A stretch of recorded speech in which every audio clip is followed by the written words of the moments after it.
हमें देख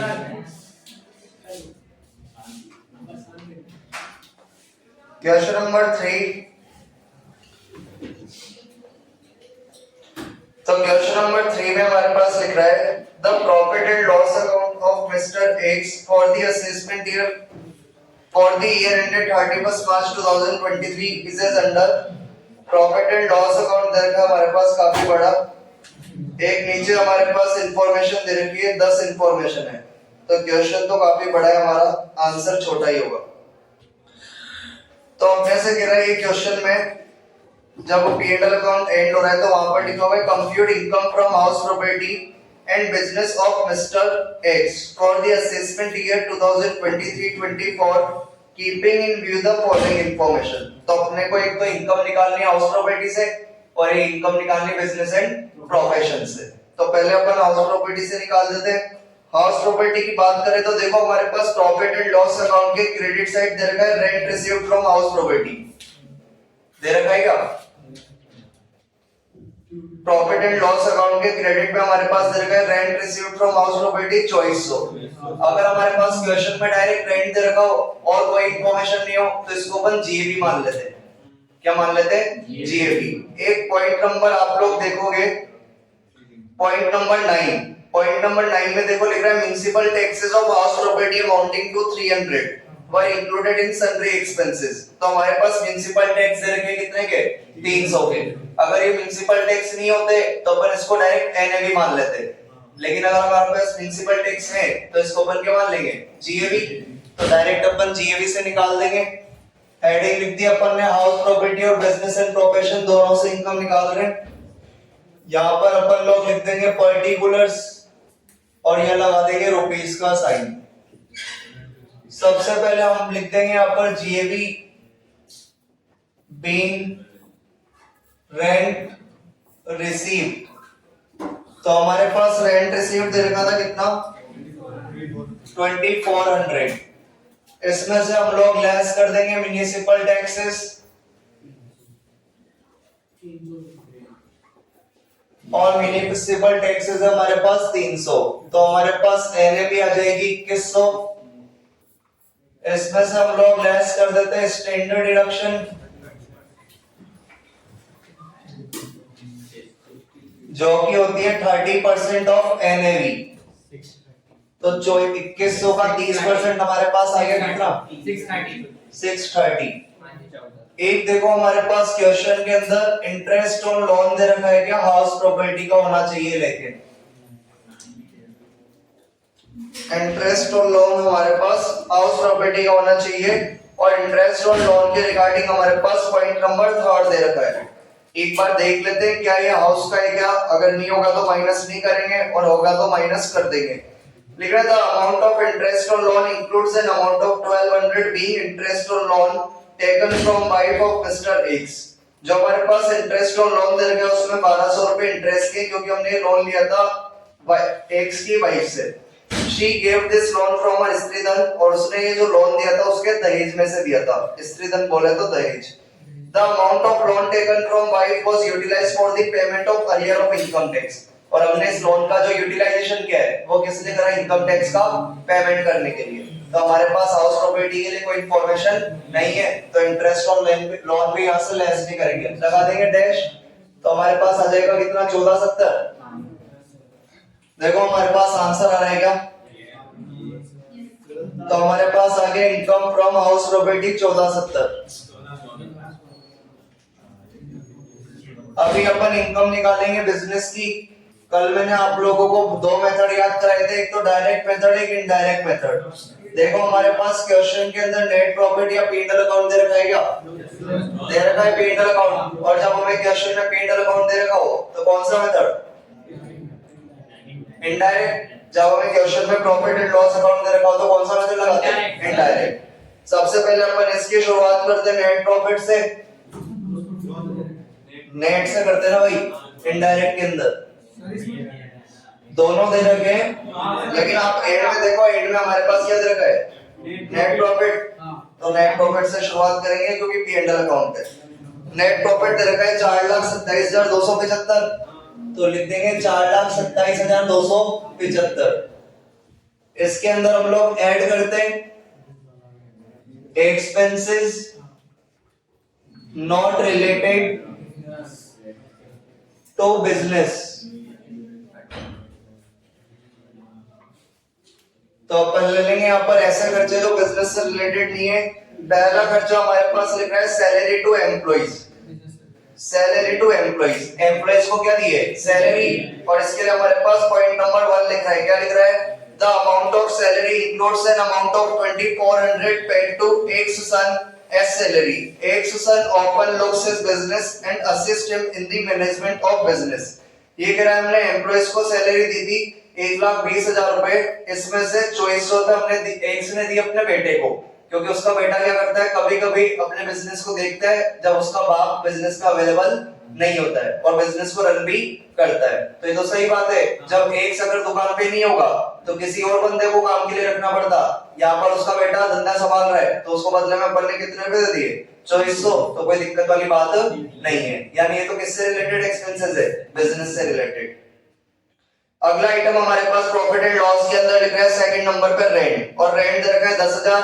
और इससे रिलेटेड हमारे पास पॉइंट नंबर सेकंड बता रखा है the amount of rent includes an amount of 1800 being rent of office premises, the premises belong to mister X. ये कह रहा है हमने जो रेंट चुका है वो 10,000 चुका है और इसमें से 1800 रुपए ऑफिस से रिलेटेड है, और ये ऑफिस खुद का किसका है? मिस्टर एक्स का। खुद को कोई किराया देता है क्या? नहीं। तो ये क्या हो जाएगा? डिसअलाउड, क्योंकि यहाँ पर जो 1800 रुपए का रेंट उसने ऑफिस का दिया है और ये ऑफिस खुद का किसका है? मिस्टर एक्स का। और खुद को ऑफिस होता है तो खुद को कोई रेंट देता नहीं है, तो 1800 का रेंट क्या कर देंगे? डिसअलाउ कर देंगे। तो यहाँ पर अपन लिख देंगे रेंट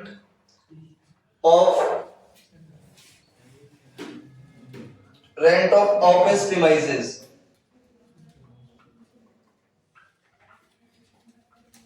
₹1800। पहले वाले का तो लिखना ही नहीं था, 1800।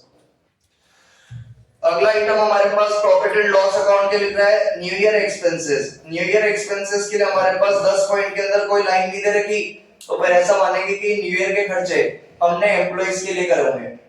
एम्प्लॉइज से अपन 12 महीने काम कराते हैं तो उनका थोड़ा रिफ्रेशमेंट कराने के लिए अपन ने क्या कर दिए होंगे? New year expenses. तो ये किसके लिए है? एम्प्लॉइज के लिए। तो किसके रिगार्डिंग हो जाएंगे? बिजनेस के। तो फिर इनको अपन डिसअलाउ नहीं करेंगे। अगला हमारे पास लिख रहा है इंटरेस्ट ऑन लोन, और इंटरेस्ट ऑन लोन दे रखा हमारे पास कितने का? 22,000 का। अभी मैंने पॉइंट नंबर 3 आप लोगों को पढ़ाया था the amount of interest on loan includes an amount of 1200। 22,000 में से 1200 रुपए का अमाउंट कौन सा है? जो एक ने किससे लिया था? इसकी वाइफ से। और वाइफ से जो लोन लिया था, वाइफ ने किससे लिया था? अपने स्त्रीधन से। और किस लिए दिया था? ताकि वो टैक्स का क्या कर सके? पेमेंट। टैक्स का पेमेंट करने के लिए लोन लिया है, तो ये कोई बिजनेस से रिलेटेड एक्टिविटी नहीं है, क्योंकि इनकम टैक्स का पेमेंट क्या होता है? पर्सनल। तो आपने जो लोन लिया है वो कौन से यूज के लिए लिया है? पर्सनल यूज के लिए, यानी ये बिजनेस पर्पस नहीं है। तो इस 1200 रुपए के इंटरेस्ट को अपन क्या कर देंगे? डिसअलाउ। टोटल इंटरेस्ट तो हमारे पास कितना था? 22,000। 22,000 में से केवल कितना डिसअलाउ करेंगे? 1200, क्योंकि बाकी का तो कुछ बोल नहीं रखा, तो ये माना जाएगा जो हमने लोन लिया होगा वो बिजनेस को चलाने के लिए लिया होगा। तो 22,000 डिसअलाउ नहीं करने। 22,000 में से कितने? 1200। 22,000 में से कितने? 1200, क्योंकि बाकी का इंटरेस्ट क्या माना जाएगा कि हम बिजनेस चला रहे हैं, तो बिजनेस चलाने के लिए क्या लेना पड़ता है? लोन। तो उसके रिगार्डिंग लिया हमने। तो यहां से अपन लेस कर दे, मतलब ऐड कर देंगे इंटरेस्ट ऑन लोन केवल 1200, क्योंकि बाकी का तो बिजनेस के रिगार्डिंग माना जाएगा। प्रॉफिट एंड लॉस अकाउंट में 4th नंबर पे लिख रहा है सन्ड्री एक्सपेंसेस, और सन्ड्री एक्सपेंसेस के लिए हमारे पास 2 पॉइंट दे रखे हैं। एक तो दे रखा है पॉइंट नंबर 4 और एक दे रखा है पॉइंट नंबर 9। पॉइंट नंबर 4 हमारे पास लिख रहा है payment of 16,000 of capital nature made for obtaining right to use spectrum for telecommunication service. Mister X ने टेलीकम्युनिकेशन सर्विस के लिए 16,000 रुपए चुका है, इंक्लूडेड इन सन्ड्री एक्सपेंसेस, और ये सन्ड्री एक्सपेंसेस में शामिल है। पीरियड ऑफ राइटिंग 8 इयर्स, और हमने जो ये टेलीकम्युनिकेशन के 16,000 रुपए चुका है, ये कितने साल के चुका है? 8 साल के। कितने साल के लिए चुका है? 8 साल के लिए। तो बात को समझना, जो हमने 16,000 रुपए चुका है वो चुका है 8 साल के लिए, तो 1 साल का कितना आ गया? 2,000। तो इसको अपन क्या करेंगे? 8 साल तक अलाउ करेंगे, तो इस साल तो अपन कितना अलाउ कर देंगे? 2,000 अलाउ कर देंगे।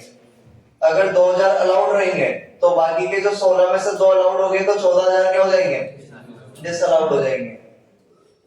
अब इनको अपन क्या करेंगे, 8 साल तक अलाउड करेंगे, यानी कितने साल तक माइनस करना है, 8 साल तक। कितने कितने माइनस करने हैं, 2-2000। 8 साल तक कितने कितने माइनस करने हैं, 2-2000। अलाउड कैसे निकाला अपन ने, 16000 में डिवाइड करा 8 का, तो जो 2000 आया वो तो अपना क्या आ गया, अलाउड। तो टोटल में से जो हमारे पास 16000 है, टोटल में से अपन अलाउड माइनस कर देंगे तो डिसअलाउ कितना देंगे हमारे पास, 14000। और डिसअलाउ ही रहने अपने को, यहाँ पर डिसअलाउड एक्सपेंसेस ही बोलते हैं, expenses not related to business को। तो अपन यहाँ पर लिख देंगे payment for telecommunication, payment for telecommunication services. Total हमारे पास थे 16, इसमें से 2000 तो हो जाएंगे अलाउड, तो बाकी के 14000 के हो जाएंगे डिसअलाउड। यानी इनको अलाउड तो करना है टोटल 16000 को, लेकिन कितने साल में करना है, 8 साल में। तो इस साल केवल कितने अलाउड करेंगे, 2000। एक हमारे पास पॉइंट नंबर 9 था सन्ड्री एक्सपेंसेस का। Municipal taxes of house property amounting to 300 were included in sundry expenses. Municipal taxes business का खर्चा होता है या हाउस प्रॉपर्टी का, हाउस प्रॉपर्टी का। और अपन यहाँ पर बिजनेस के खर्चे अलाउड करेंगे या फिर हाउस प्रॉपर्टी के अलाउड करेंगे, बिजनेस के। तो यहाँ पर म्युनिसिपल टैक्स हाउस प्रॉपर्टी का है, तो इसको क्या कर देंगे, डिसअलाउड, क्योंकि बिजनेस का खर्चा नहीं होता। तो म्युनिसिपल टैक्सेस है 300 के।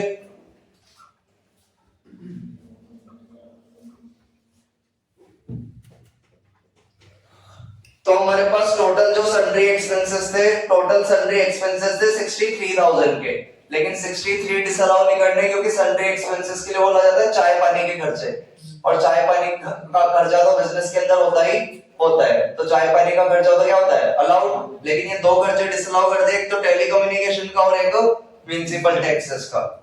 आगे हमारे पास देखो प्रॉफिट एंड लॉस अकाउंट के अंदर अगला आइटम लिख रहा है हमारे पास डोनेशन। और डोनेशन मैंने बताया यहाँ पर बोलते दान देना पाप है, तो डोनेशन पूरा का पूरा क्या कर देंगे, डिसअलाउ 5800 से।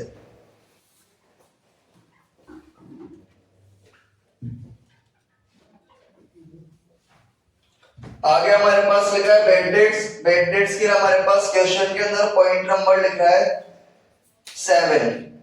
According to assessing officer, assessing officer बोलते हैं इनकम टैक्स ऑफिसर को। According to income tax officer, an amount of 800 being paid had actually become paid during the previous year ended on 31st March 2022। बोल रहा है 800 रुपए की bad debts हो गई थी पिछले साल, कोई दिक्कत वाली बात नहीं है। बेड डेट्स के लिए हमारे पास कुछ बोला नहीं है, तो ये तो सबको पता है कि बिजनेस चलाता है तो इंसान उधार माल बेचता है, उधार माल बेचेगा तो बेड डेट्स होगी। कुछ बोला नहीं तो इसको किसका खर्चा मान लेंगे, बिजनेस का, क्योंकि बिजनेस चलाते टाइम पैसा डूबता ही डूबता है, कोई ना कोई यही जाता है बेईमान इंसान। लिख रहा है प्रोविजन फॉर बेड डेट्स, सभी तरह के प्रोविजंस क्या होते हैं, डिसअलाउ। सभी तरह के प्रोविजंस क्या होते हैं, डिसअलाउ। तो इसको डिसअलाउ कर देंगे अपन 21500 से, प्रोविजन फॉर बेड डेट्स।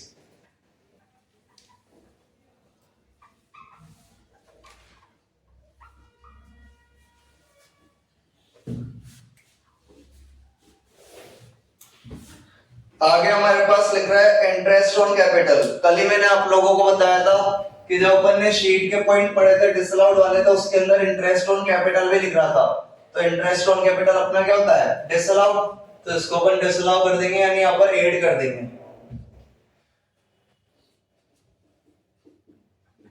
कितना दे रखा है ये, 21600। आगे हमारे पास लिखा है इंटरेस्ट ऑन कैपिटल के नीचे एडवर्टाइजमेंट एक्सपेंसेस। एडवर्टाइजमेंट एक्सपेंसेस के लिए भी हमारे पास कोई पॉइंट लिखा हुआ नहीं है, तो यही माना जाएगा कि बिजनेस चलाने के लिए क्या करना पड़ता है, एडवर्टाइजमेंट। तो ये किससे रिलेटेड एक्सपेंसेस है, बिजनेस से रिलेटेड। अगला हमारे पास लिख रहा है advance payment of income tax. मैंने बोला था केवल इनकम टैक्स की अपील अलाउड होती है, बाकी सब क्या होता है, डिसअलाउड। तो advance payment of income tax disallow कर देंगे 80 to 100 से। Advance payment of income tax 82,100। आगे हमारे पास लिख रहा है पोस्टेज एंड स्टाम्प्स। इसके लिए हमारे पास कुछ बोला हुआ नहीं, तो यही मानेंगे कि बिजनेस चलाने के लिए इंसान को पोस्ट वगैरह करना पड़ता है और जेरोक्स वगैरह कराना पड़ता है। तो इसका खर्चा तो बिजनेस में होता ही होता है, तो ये तो हमारा अलाउड रहेगा। लॉस बाय डेथ, अगर बिजनेस चला रहे हैं तो एम्प्लॉय चोरी करता ही करता है, उसको आप किसी भी तरह सीसीटीवी कैमरे हर जगह लगा लो, फिर भी आप रोक नहीं सकते। तो इंसान चोरी तो करेगा, इसलिए आपका नौकर है तो ये भी अलाउड ही रहेगा। डिनर एक्सपेंसेस के लिए हमारे पास पॉइंट नंबर लिख रहा है, पॉइंट नंबर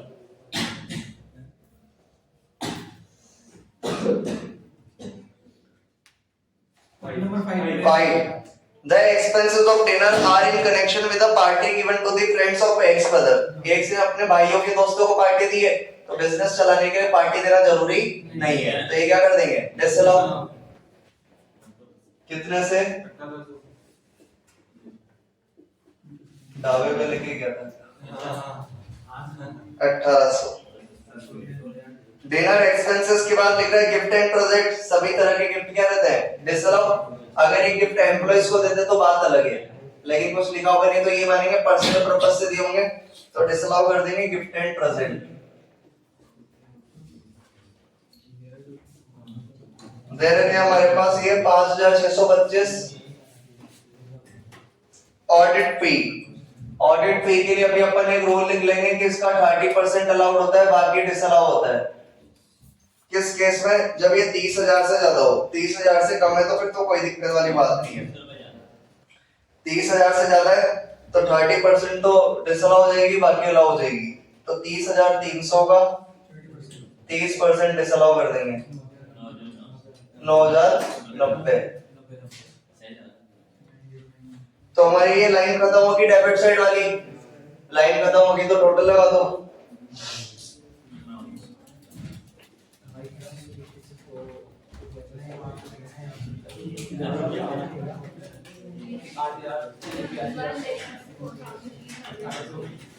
कितना? इसको नहीं जोड़ा ना, 1,63,815। अब टोटल कर दो,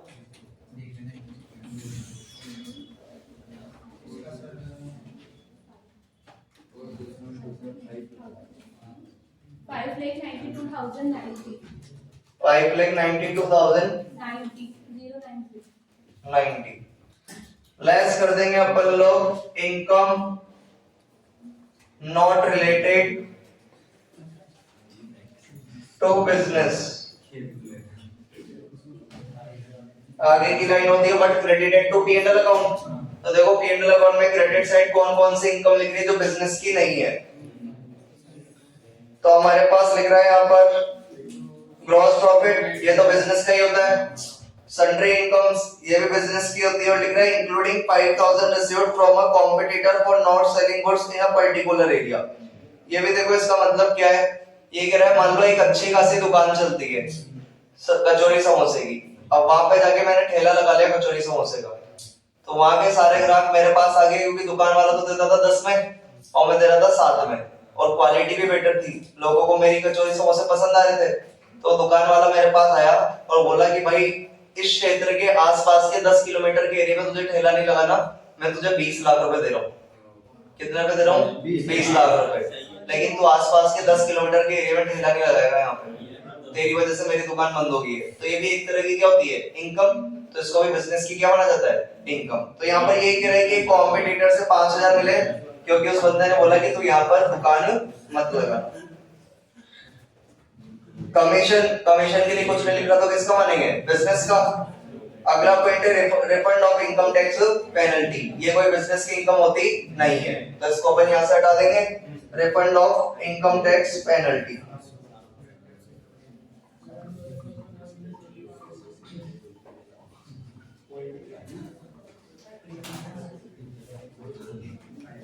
कितना ये 800।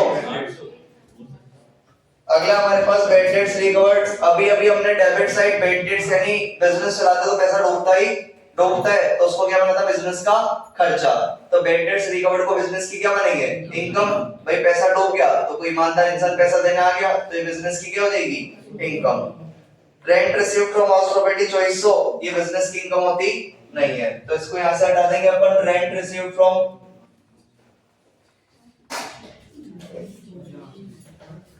House property choice 100 total minus कर देंगे कितना है 3200 माइनस करेंगे तो कितना 5888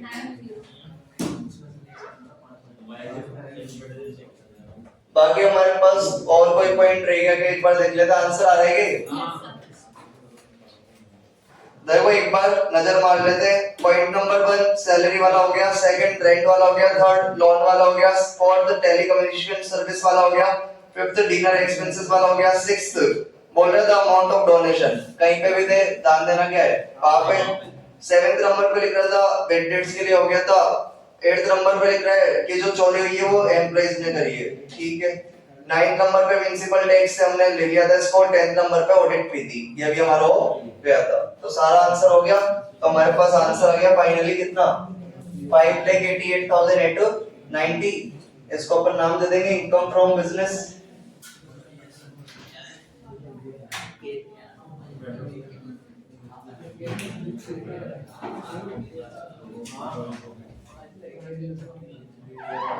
आ रहा है ना आंसर इसमें किसी को कोई बात पूछनी है किसी के मन में कोई बात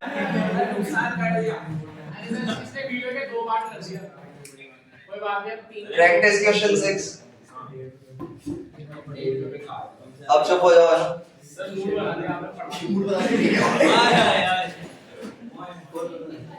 प्रैक्टिस क्वेश्चन 6 में हमारे पास लिख रहा है Mister Bhagwan Das is registered medical practitioner he keeps his books on cash basis and his summarized cash account for the year ended 31st March 2023 is as under अभी हमारे पास यहाँ पर कैश अकाउंट दे रखा है और कैश अकाउंट दे रखा हो तो कौन सा मेथड लगाएंगे डायरेक्ट लिख रहा है हमारे पास कैश अकाउंट दे रखा है और नीचे काफी सारी इंफॉर्मेशन है और बीच में लिख रहा है कैश अकाउंट के नीचे compute is income from profession से निकालनी है तो प्रोफेशन से निकाल देंगे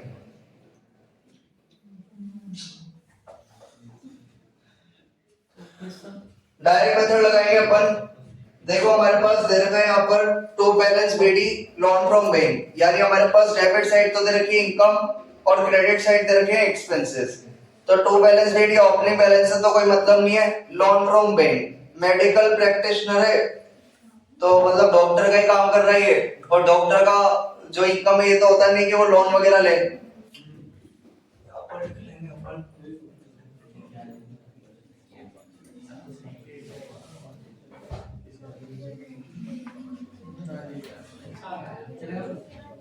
तो हमें इसकी प्रोफेशनल रिसीट लेनी है कि ये प्रोफेशन से क्या क्या कमा रहा है लोन फ्रॉम बैंक डॉक्टर की इनकम नहीं होती कि वो बैंक से लोन ले आगे हमारे पास लिख रहा है सेल्स ऑफ मेडिसिन बेचना एक डॉक्टर की इनकम हो सकती है क्योंकि अपन डॉक्टर को दिखाने जाते हैं तो थोड़े बहुत मेडिसिन को खुद के पास से दे देता है या फिर उसका खुद का मेडिकल स्टोर होता है तो सेल्स ऑफ मेडिसिन हमारे पास यहाँ पर इनकम हो जाएगी डॉक्टर की तो अपन लिख देंगे सेल्स ऑफ मेडिसिन कितना दे रखा है ये 30,500 आगे हमारे पास लिख रहा है यहाँ पर कंसल्टेशन फीस ये डॉक्टर की इनकम होती है तो ले लेंगे 12,000 कंसल्टेशन फीस बातें मत करो भाई जो भी है ना 12,000 आगे लिख रहा है हमारे पास विजिटिंग फीस ले लेंगे 8,000 ये भी डॉक्टर की इनकम होती है विजिटिंग फीस घर जाके देखना आगे हमारे पास लिख रहा है प्रेजेंट फ्रॉम क्लाइंट्स इसको इसके क्लाइंट से क्या मिले गिफ्ट और गिफ्ट जो मिले होंगे इसको ब्रैकेट में पेशेंट लिख रहा है पेशेंट से क्या मिले गिफ्ट अगर ये डॉक्टर नहीं होता तो क्या इसको इसके पेशेंट से गिफ्ट मिलते नहीं ये डॉक्टर इसलिए इसको इसके पेशेंट से क्या मिले गिफ्ट तो ये इसकी इनकम हो जाएगी प्रोफेशन 6,000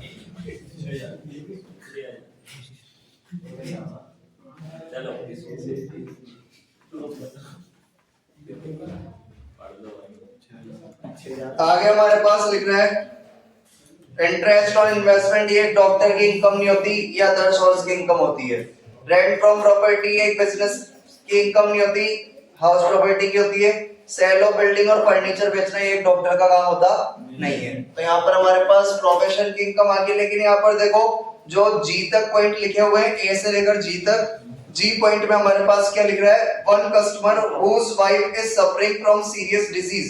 एक कस्टमर था जिसकी वाइफ को काफी गंभीर बीमारी थी। Has provided him a rent free accommodation, उसने इसको एक घर दे दिया। रेंट फ्री अकोमोडेशन मतलब उससे रेंट ही नहीं लेगा, ये किराए से मुक्त है। The estimated annual rent of which is ₹6000, और इसका घर का एनुअल किराया, साल भर का किराया कितना है, 6000। तो यहाँ पर इसको जो घर मिला है वो भी इसके प्रोफेशन से मिला है, क्योंकि उसकी वाइफ गंभीर बीमारी से पीड़ित थी, सीरियस डिजीज थी, तो उसने उसको सही कर दिया होगा। तो उसने खुश होकर यहाँ पर इसको एक घर दे दिया मुफ्त में, जिसका वो कोई रेंट लेने वाला नहीं है। तो ये ले लेंगे अपन rent free accommodation.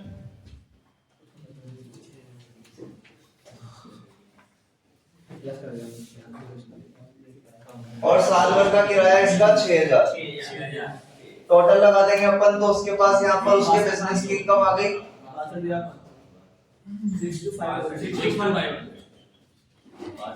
Direct method के अंदर अपन लेस करते हैं अलाउड एक्सपेंसेस, और अलाउड एक्सपेंसेस को अपन बोलते हैं ऐसे एक्सपेंसेस जो बिजनेस से रिलेटेड है। तो देखेंगे अपन क्रेडिट साइड हमारे पास एक्सपेंसेस दे रखे थे। पहला है परचेज ऑफ मेडिसिन, 20,000 की मेडिसिन खरीदी है। लेकिन यहाँ पर अगर हम देखते हैं पॉइंट नंबर एफ में, पॉइंट नंबर एफ में हमारे पास मेडिसिन का ओपनिंग स्टॉक और क्लोजिंग स्टॉक दे रखा है। तो यहाँ पर अपन देखेंगे उसने जो मेडिसिन खरीदी, जरूरी थोड़ी ना सारी की सारी बेच दी हो, यहाँ पर ओपनिंग स्टॉक भी दे रखा है मेडिसिन का और क्लोजिंग स्टॉक भी। तो अपन निकालेंगे कंज्यूम कितनी करी है, साल भर में बेची कितनी है। इसका फॉर्मूला जो अकाउंट्स में होता था opening stock plus purchase minus closing stock, वही वाला लगा देंगे अपन यहाँ पर। तो अपन ले लेंगे यहाँ पर मेडिसिन कंज्यूम,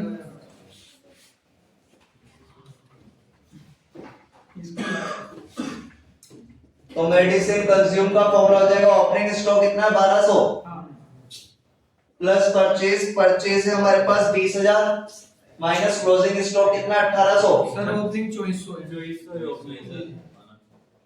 ओपनिंग 2400 और क्लोजिंग 3600 तो हमारे पास आ गया 18,800। इसके बाद लिख रहा है सर्जिकल इक्विपमेंट, और मैंने बताया था सर्जिकल इक्विपमेंट यानी डॉक्टर की एसेट होती है, और एसेट तो क्या होती है डिसअलाउ। आगे लिख रहा है मोटर कार भी क्या होती है एसेट, और एसेट तो क्या होती है डिसअलाउ, केवल इनका डेप्रिसिएशन क्या होता है अलाउ। कार एक्सपेंसेस, कार हमने खरीदी है, कार हमारी एसेट है, तो कार के खर्चे भी क्या हो जाएंगे डिसअलाउ। लेकिन कार के खर्चों के लिए पॉइंट नंबर लिख रहा है ए, 1/3 of motor car expenses is in respect of his personal use, यानी 1/3 तो उसके हो गए पर्सनल, तो 2/3 क्या हो जाएंगे प्रोफेशनल। 1/3 तो क्या है पर्सनल, तो 2/3 क्या हो जाएंगे प्रोफेशनल। तो कार एक्सपेंसेस 1800, तो कार एक्सपेंसेस हमें लेने अलाउड वाले यानी प्रोफेशनल वाले, तो 1800 का निकाल देंगे 2/3 यानी अलाउड वाले, तो 1200। आगे लिख रहा है हमारे पास सैलरी के लिए कुछ बोला हुआ नहीं है, तो ये मानेंगे डॉक्टर ने अपने कंपाउंडर को क्या दी होगी सैलरी, तो ये भी अलाउड रहेगी। तो अलाउड अपन यहाँ पे ले रहे हैं, तो सैलरी ले लेंगे 1200।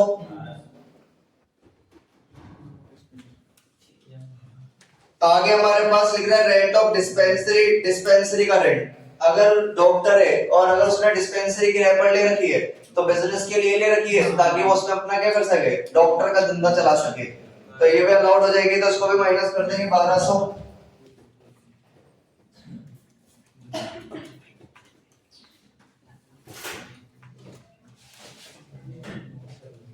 आगे हमारे पास लिख रहा है जनरल एक्सपेंसेस, चाय पानी के खर्चे, और चाय पानी के खर्चे तो क्या रहता है अलाउड, कितने ही है 600।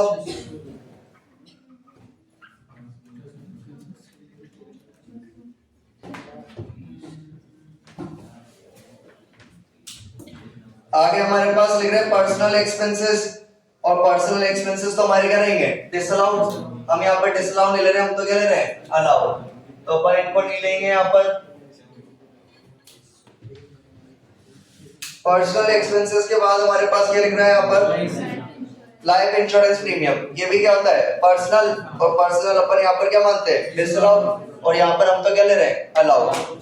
लाइफ इंश्योरेंस प्रीमियम के बाद है interest on loan from bank, debit side लिखा हुआ था लोन फ्रॉम बैंक, तो बैंक से लोन हमने डिस्पेंसरी चलाने के लिए लिया होगा, तो interest on loan from bank क्या हो जाएगा बिजनेस का एक्सपेंस हो जाएगा, तो इसको अपन यहाँ से माइनस कर देंगे। ₹360।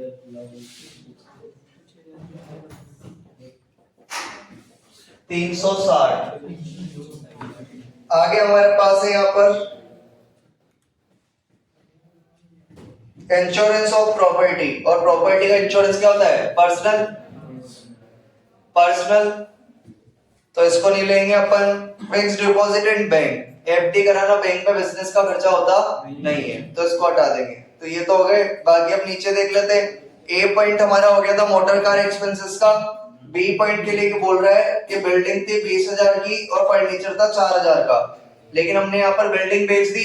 लिख रहा था सेल ऑफ बिल्डिंग और सेल ऑफ फर्नीचर, दोनों के दोनों बेच दिए, तो इन पे कोई डेप्रिसिएशन मिलने वाला नहीं है, क्योंकि हमारे पास होते तो डेप्रिसिएशन देते, लेकिन बेच दिए तो कोई डेप्रिसिएशन दे रहा नहीं है। थर्ड पॉइंट लिख रहा है the rate of depreciation on new motor car and surgical equipment is 15%। Depreciation निकालने के लिए लिख रहा है कि मोटर कार पे निकालना है 15% और सर्जिकल इक्विपमेंट पे भी 15%। कार हमने खरीदी थी 2 अक्टूबर से पहले, लेकिन सर्जिकल इक्विपमेंट खरीदे 2 अक्टूबर के बाद, तो इन पे हाफ रेट से लगाएंगे भाई डेप्रिसिएशन। कंसल्टेशन फीस हो चुका है, डिस्पेंसरी का रेंट हो चुका है। यहाँ पर कंसल्टेशन फीस के लिए लिख रहा है कि 2000 में कंसल्टेशन फीस किसमें मिली है? एडवांस में। और जो रेंट के लिए बोल रहा है कि जो रेंट है डिस्पेंसरी का वो आउटस्टैंडिंग है कितने महीने का? 4 महीने का। लेकिन अपन आउटस्टैंडिंग और एडवांस का एडजस्टमेंट करते हैं अकाउंट्स के अंदर। इनकम टैक्स में आउटस्टैंडिंग और एडवांस का कोई एडजस्टमेंट होता नहीं है। आगे हमारे पास लिख रहा था ओपनिंग स्टॉक, क्लोजिंग स्टॉक हो गया था, और जी वाला पॉइंट भी हमारा हो गया था, यानी सारा काम हो गया। बस हमें क्या लगाना है? डेप्रिसिएशन। तो अपन लगा देंगे डेप्रिसिएशन, यहाँ पर लेस करेंगे अपन डेप्रिसिएशन। डेप्रिसिएशन अपन निकाल देंगे। एक तो हमें निकालना है कार पे और एक हमें निकालना है सर्जिकल इक्विपमेंट पे। कार हमने कितने की खरीदी थी? 12,000 की कार खरीदी है और 2 अक्टूबर से पहले खरीदी है। कार पे कितने परसेंट से लगता है? 15% से। लेकिन बोला था 1/3 तो क्या है? पर्सनल और 2/3 ही प्रोफेशनल है, तो 2/3 ही 2/3 ही अपन यहाँ पर डेप्रिसिएशन माइनस करेंगे, क्योंकि अपन को तो बिजनेस का माइनस करना है, पर्सनल माइनस नहीं करना है। कितना आ जाएगा ये? 1200। सर्जिकल इक्विपमेंट कितने के खरीदे? 6,000। और सर्जिकल इक्विपमेंट पे भी कितना परसेंट? 15%। और सर्जिकल इक्विपमेंट इसके बाद है मतलब 7.5 होगा। हाँ, तो सर्जिकल इक्विपमेंट हमारा 15% है, और क्योंकि हमने ये 2 अक्टूबर के बाद खरीदा है, तो क्या हो जाएगा? आप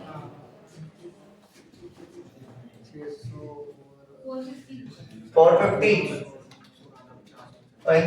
इनका माइनस वालों का टोटल कर दो, जो माइनस करने उनका टोटल कर दो।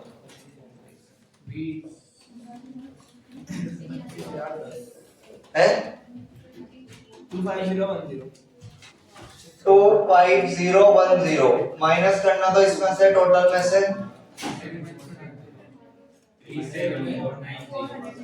है 37,490। आंसर। तो ये हमारे पास आ गई income from profession.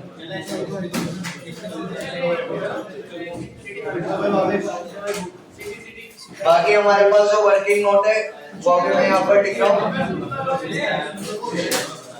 Working note में इधर लिख दूंगा, ड्रॉप में आ जाएंगे।